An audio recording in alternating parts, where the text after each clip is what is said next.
So I've been hearing a noise from this AC clutch. You hear that bearing? Sounds like not good. So I've got a replacement. We're going to change it. It's a 3/16 Allen. Okay.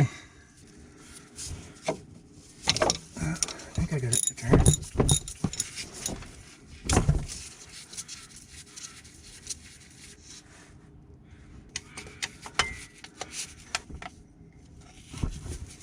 Once everything's rusty, it doesn't always come out. Oh, that'll help or not.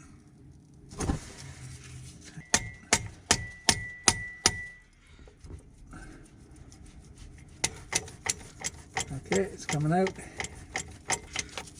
Okay. All right, that's out of there. You got to keep an eye out for these little spacers that'll be in here. Okay, so there's one spacer so far. What's on the end of the bolt? Is there one in here? There might be another one in there. Okay, so I'm filming something after the fact because I lost the clip in there. So once I took this off, okay, and then this is what we saw, and then there's the shaft sticking out here, and there's a circlip on here, and you just take the circlip out, and that allows this piece free, and that comes out. All right, and we're left looking at this on the car, and we're gonna go back and resume the video right there with this on the car. Get that one there, and we got it. It's coming. Got it almost out of the groove. So yeah, there it is. Okay, sometimes it's helpful to loosen the bolts on the compressor so you can get at the wire. And I'm just gonna take the last of the bolts out here and just let it sit down on the hoses for a second. Let's try this.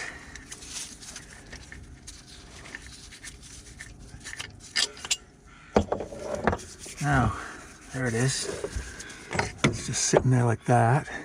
Just as well, I took the compressor down because there's a Phillips screw right here. It has to come out because it's holding that little, I think it's a temperature sensor that's in the wiring.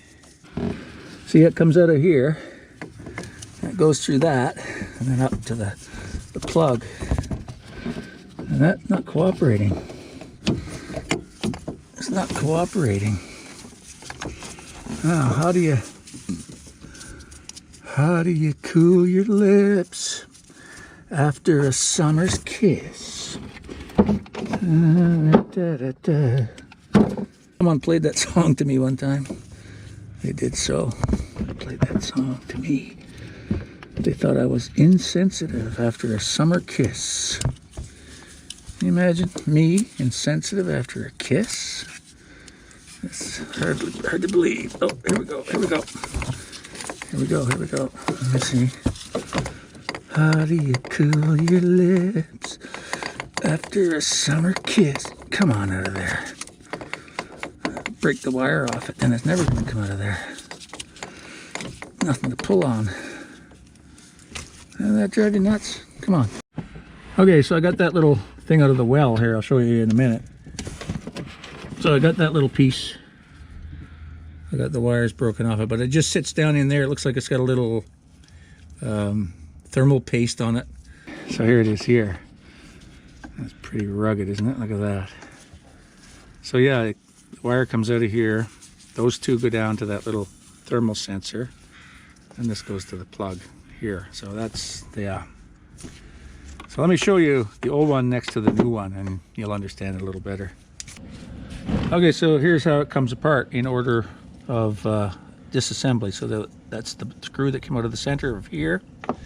Then I pried this off, and that's half of the clutch surface there. You can see how rough it is. That's the other half of your clutch surface here. All right, and this is the magnet in the back. That's the connection up, and then there was a little Phillips screw on the top of the compressor. It held in that little bracket that held that little temperature sensor down in the top of the compressor. There's the little spacer that was in here. I'm going to make sure there was only one, but it's sets the, you know, how much free play this has when it's just not engaged. You know, so that this is always going to turn with the belt. This is always going to turn with the engine. Always, always. And only when this energizes does the clutch engage and start the compressor. Okay, so that's how that's why you have a clutch there. So this is the circlip for there. That's the one for there. Okay, so in the new box, you get 2 new circlips. You get a variety of those little shims. You get a new bolt if you want it. You have this piece here. Okay, and then you have this piece here. All right, and then you have a new magnet. And then on the wire for the magnet, you see, it goes back to that little heat sensor, temperature sensor cutout or something, I guess you could call it, and then the plug. All right, so they don't give you another one of these clips. You'll have to reuse that. That's okay. But you really do have to drop the compressor down to get at that, to get that out of there. Now, I've seen some guys change these and they don't talk about this, so maybe different models don't have this, but this is a 2006 Mazda 5 and it does certainly have that on it, as you can see. Let's just double check the plug and see if that's the same. And the plug looks the same. Okay, so what I'm going to do is I'm just going to clean out that hole a bit on the top of the compressor where this little sensor goes in, and we'll put that in first. Okay, so I've wiped out that little pocket there on the back. Now let's see if we can put this in into that little hole. Let's see here, like so. Okay, dropped right down. And then I got to get this little retainer in there. Okay, there it is. Look, I'm not going to go crazy on it, just snug. Let's see, those wires aren't pinched. Good. Let's see, there, and that's holding it in there. Very good. All right, now this one comes from the magnet and goes that way. We can tuck that in, that's no problem.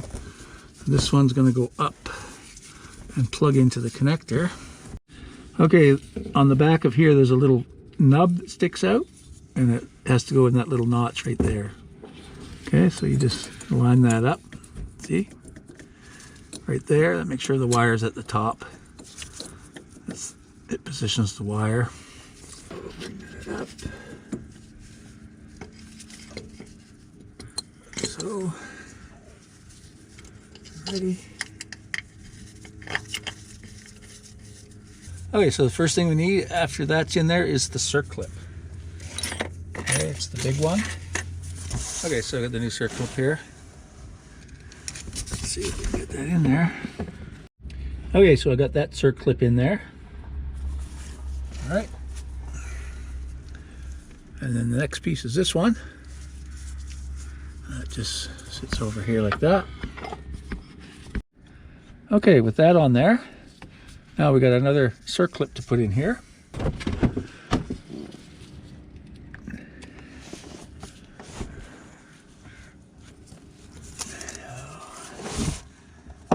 Push that in.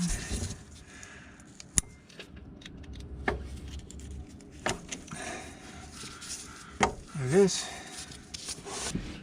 Okay, so I got the new hub here and I put a little anti-seize in the bore, and I've got 2 spacers, 1 and 2. Okay, get down there. Okay,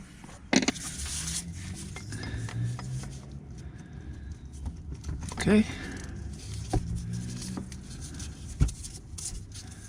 all right, and then we got our bolt to go in there.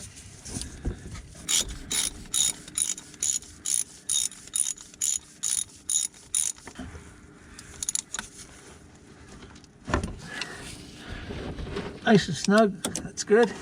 Okay. All right, that's good. Now, okay, so with the compressor bolted up tight, I've got the cover here, And there's 3 nuts that go on the bottom. There's the back stud here, the longest one, it doesn't have a nut on it. So just one like that. Okay, so I used the old belt. I put it on there. I got it centered.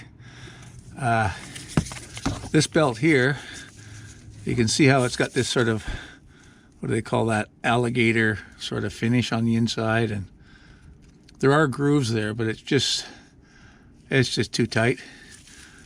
I read in the reviews for this particular belt that it wouldn't go on, and I bought it anyway.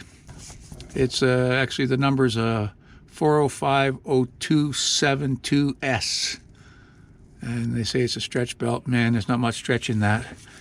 I couldn't get on there, so I put the old belt on. I think it's fine. I'll show you from the other side. You see? Yeah, I just rolled it on over the crank slowly, and then I had to push on it a little bit as I rolled it to get it in the right spot here on the clutch. But yeah, it's working good there now.